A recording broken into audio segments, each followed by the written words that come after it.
Hey guys, welcome back to another episode with the Chicken Lady. We're back out here in the coop today, and I want to talk to you why we believe every homestead should have chickens. Number one, and the most obvious, is fresh eggs. This is the number one reason why anybody gets chickens, is to have fresh available yard eggs. Science has proven that backyard eggs are much healthier than the store-bought eggs. They have more omega-3 fatty acids. They have less cholesterol. They have more vitamin A and E. They have beta-carotene. The list goes on. And best of all, they're readily available. Just walk out to your backyard coop, grab your eggs, and voila, you've got breakfast. Reason number two, they feed the family. The possibilities are endless what you can do with eggs. They're not just for breakfast. You can use them in bacon. You can use them in casseroles. You can use them in making your noodles. You can spend the day making egg noodles and store them and preserve your noodles enough to last you, 5 or 6 months. Especially when you're having egg overload or in the spring of the year when they're just turning out eggs left and right. For your later winter months when they slow down, when they're going into molt, you can freeze eggs. Like I say, the possibilities are endless, and it's a endless supply of protein for your family. Number three, they can pay their own way. They can earn their own keep, as I like to say. Again, there's many different ways they can do this. You can, as long as you have a rooster, and you have fertile eggs, you can sell fertile hatching eggs, which I do. I sell online. I make a good bit of income from doing this, enough to pay my feed bill, usually for the whole year, give or take a little bit. You can hatch your own eggs and sell the baby chicks, depending on your breeds. If you have meat birds, you can go that route, go ahead and process them and sell them for meat birds, or sell the meat. You can sell your fresh eggs. You can barter with your fresh eggs if you have neighbors or you've got a community that you can work with. Maybe they grow a garden, maybe you have fresh eggs, you can swap it out. There's a lot of ways that the chickens can earn their keep. In fact, I did a video on creative ways that chickens can earn their keep. I'll link that video at the end screen, at the end of the video, or either down below in the description if you guys want to check that out. A lot of kind of out-of-the-box creative ways that you can earn some income from your chickens. Number four is picking the right breed to benefit your individual homestead. This is going to really matter when you're getting started with chickens. It depends on what your end goal is. And you may not know that in the beginning. I didn't. I tried a bunch of different things. I experimented. I enjoyed every one of them. I learned from each and every one of them. I started out with some purebreds. I had separate purebred pens. I sold hatching eggs and chicks from my purebred pens, which bring really good money. You just got to keep in mind that it's a little more work because you've got to upkeep and maintain and feed and water each individual separation, each individual pen, which requires a little more time, a little more work than if you have just one big open pen where they're all mixed and running together. Like I say, I've had experience with several different scenarios. If you know your end goal in the beginning, if you know that you want to do meat birds and you want to work with, let's just say, Cornish cross, you know that you're going to be doing multiple repeat cycles of growing those birds off. They grow off very quick. You process those birds, butchering process. That's going to be an endless cycle. It's going to be a short lifespan on those chickens. But that may be something that suits you. And who's to say that you can't have a meat bird, operation along with your egg laying? We're looking into getting into the meat birds actually, and we would have both operations. We would have meat birds for our meat, and we would have our egg laying for our eggs. They both can offer different potential income, they're gonna get cranked up now that I'm out here trying to film a video. It never fails, they always do. But you wanna do your research and do your homework on breeds if you know what direction you wanna go. If you know that you're just interested in eggs, whether it be the selling of your eggs or if you just want to provide for your family, whatever that may be, you want to look into high production, hybrid, egg producing chickens and those breeds. If you want to do meat, you want to look into your meat birds. If you want a dual purpose, if you want to have the best of both worlds, you know, you want to go with the dual purpose breed. If you want to go into the purebred, you want to do your homework and your research on this. Chickens are a lot like fashion. There's fads that go in and out. There's different breeds that come up and everybody goes crazy over that one particular breed, and then next year it'll be a different breed. I like to really research and watch what breeds are doing what on eBay.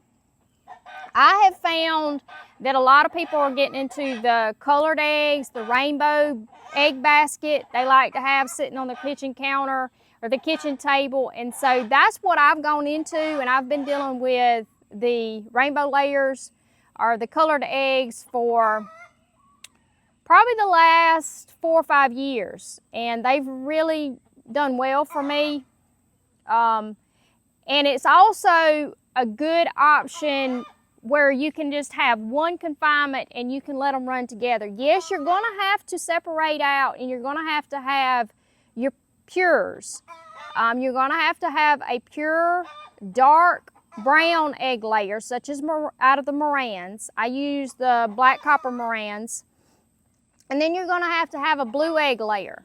I use cream leg bars. There's a few other true blue egg layers. I won't go into depth on all that on this video. I do have a video out how to breed for egg color.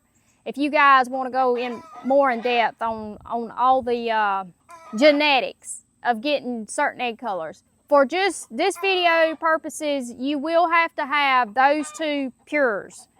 A pure dark brown egg layer and a blue egg layer to cross and produce your greens, your olives, and all of those.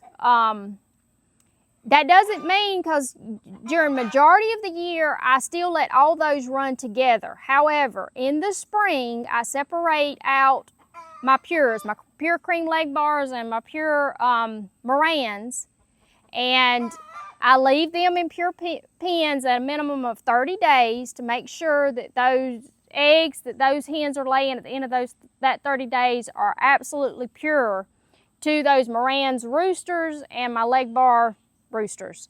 And I hatch new birds from these eggs to introduce back into my flock to carry on those pures. That's more of a long-term plan.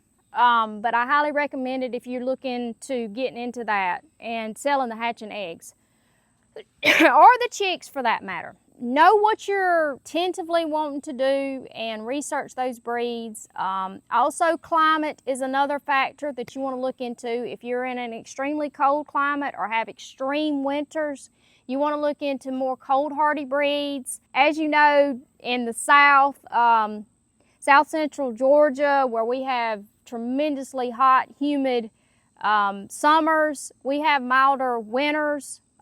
So I'm looking for heat tolerant breeds for me. But just do your homework, do your research, look into the different breed options. There's a lot of them out there, but I promise there's a chicken breed for you. Reason number 5, garden gold. Chickens, if you're like us, we are big gardeners. We plant a huge garden every year. We have a spring and a fall, summer garden. We produce a lot of our own food, and the chicken manure, we use it tremendously in the garden, and it is a free fertilizer for us, and it is usually the only fertilizer that we use for the majority. But it is readily accessible. We have a video, we did a video on our laid back method. I think it was our lazy fertilizer method, where every year we hatch. Every spring we hatch. And we have a plastic, one of those blue plastic swimming pools pushed up under our brooder box, and we collect their poop for that duration of hatching season. And that gives it time, because I do early, like I start hatching sometimes in February, March. And so that gives that poop time, that manure time to dry out a little bit and age a little bit, so that it's not so hot when we're using it in the garden. That's something you want to be careful of with chicken manure. It is a very hot fertilizer, and you do want to age it a little bit so that it doesn't burn your plants. But that is a great benefit to having chickens if you garden. Free fertilizer, always accessible. Number 6, we're going to talk about free range perks, but I wouldn't be transparent if I didn't add the problems, because as you guys know, my birds are in a confinement. I don't free range. However, if you guys followed my broody hen diary episodes, where I let a broody hen hatch and I took you through that whole process and that whole journey, she graduated out of the pen with the babies, and they are actually free ranging and have been free ranging for a couple of months now. I let her and the babies out in the yard, and they have been that way again for a couple months. They're thriving. She has been an awesome mama, and she has successfully raised and still has all 6 of those babies. But for us here on our homestead, free ranging just doesn't work out for us. Keeping them confined, and I'm going to give you the reasons why. And you can absolutely make your own decision what works in your scenario on your homestead. The number 1 reason is because, again, we garden. And chickens and gardening do not mix, contrary to popular belief. Just trust me on this, they will demolish a garden. So, with that said, that is one of the main reasons we keep our chickens confined. Number 2, I have a very large flock, or it's a large flock to me. I usually keep between 40 and 50 head of chickens. So that many chickens free ranging around the property bring havoc. They can really become a nuisance because they're going to poop, and you're constantly walking through chicken poop. They're going to get places you don't want them, up on the porch. I mean, they just make themselves at home. And at night they roost in places that you don't want them to roost, and then their droppings drop in places you don't want it to be. It just hasn't been a good scenario for us. We are looking into moving them further out into the pines and using the electric fencing. We may give that a try in the near future.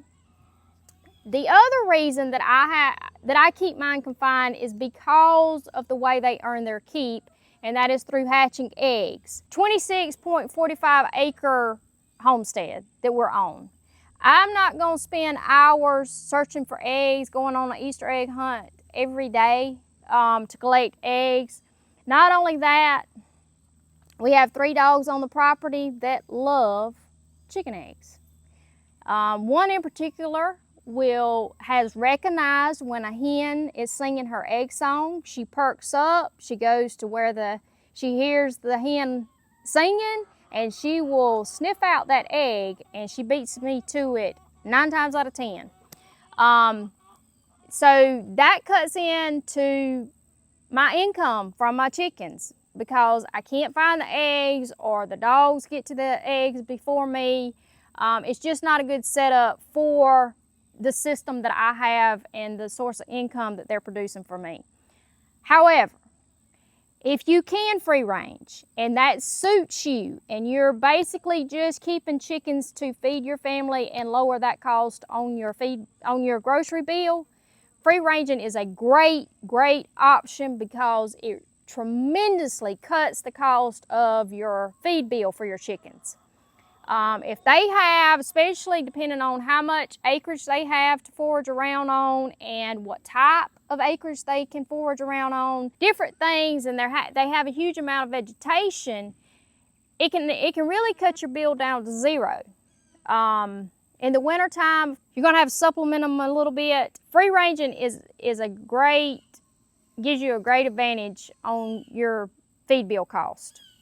I'm not knocking it whatsoever. It just doesn't work in our system. Reason number 7 is another use for eggs, and another source of income is you can use all your eggs and your extra eggs to make baked goods that you can then in return sell at the farmer's market or to your neighbors or at work or whatever. You just want to check with your local laws on that, but you can also barter your baked goods, but it's just another way to use up your eggs and to have those on hand and to make a little extra income. Number 8, they're extremely easy keepers. They're very low maintenance for the most part.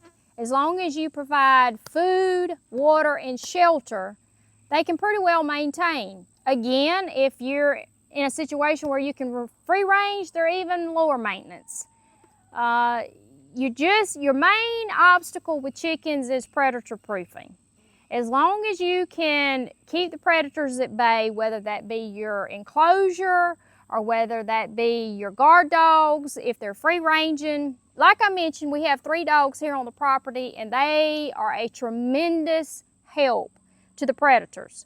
We don't run into a lot of predator problems. Mine are in a large enclosed area that's just enclosed by fencing. It's open air. There's no roof. They have their little pens that the gates stay open on all the time. They're tied back. They go in for shelter. They're not completely enclosed or protected by any means, but the dogs do help keep the predators at bay, especially at night.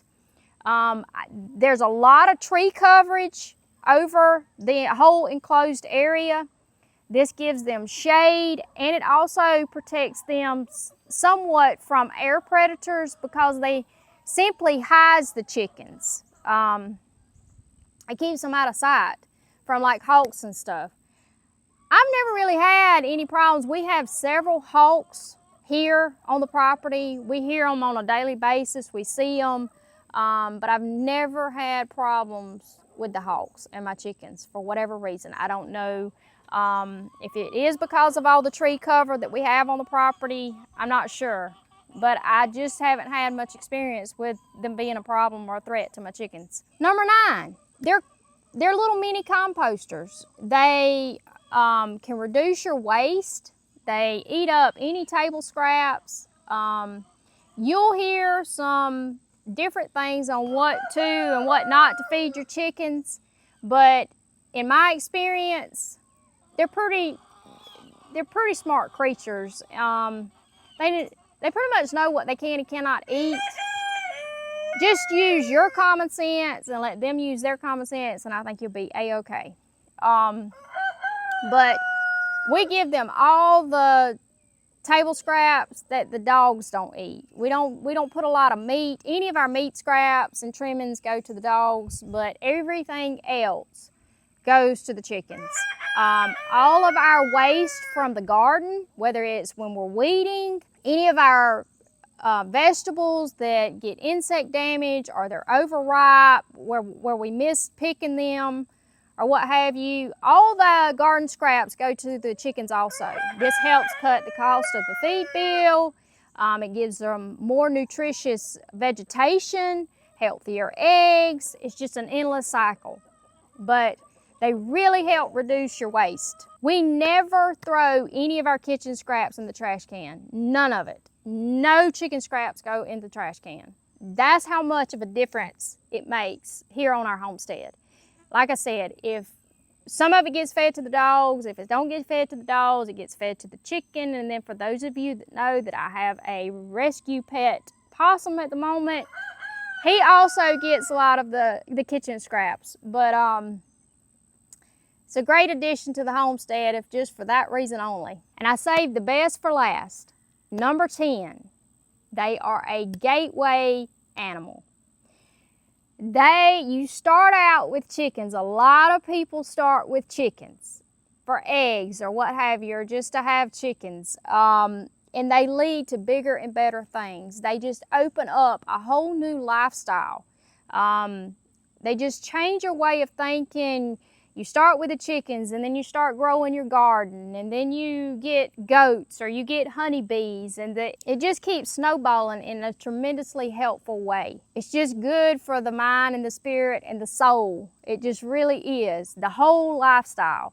And I think it's just a foundation for every homestead to start out with chickens, because like I say, they always lead to bigger and better things, or they always have in my experience. But anyway, guys, thank y'all for hanging out with me again in the coop. I hope you got a little something out of today's video. And be sure to check out these other videos that I'm going to link, and be sure and check out our complete playlist. I've put all of our chicken videos on one single playlist called The Chicken Lady. You can go there and just click on that, and if you're searching a particular video, they're all there listed in that one playlist. I have a lot of beginner videos and a lot of other helpful information for even experienced chicken keepers. And if you're a beginner, be sure and check out A Beginner's Guide to Backyard Chickens. I go into great detail. It's a little over an hour-long video, but it's got a lot of good info, especially for beginners. As always, guys, we appreciate the support you give us by watching our videos, and we'll catch you on the next one. Thanks, guys.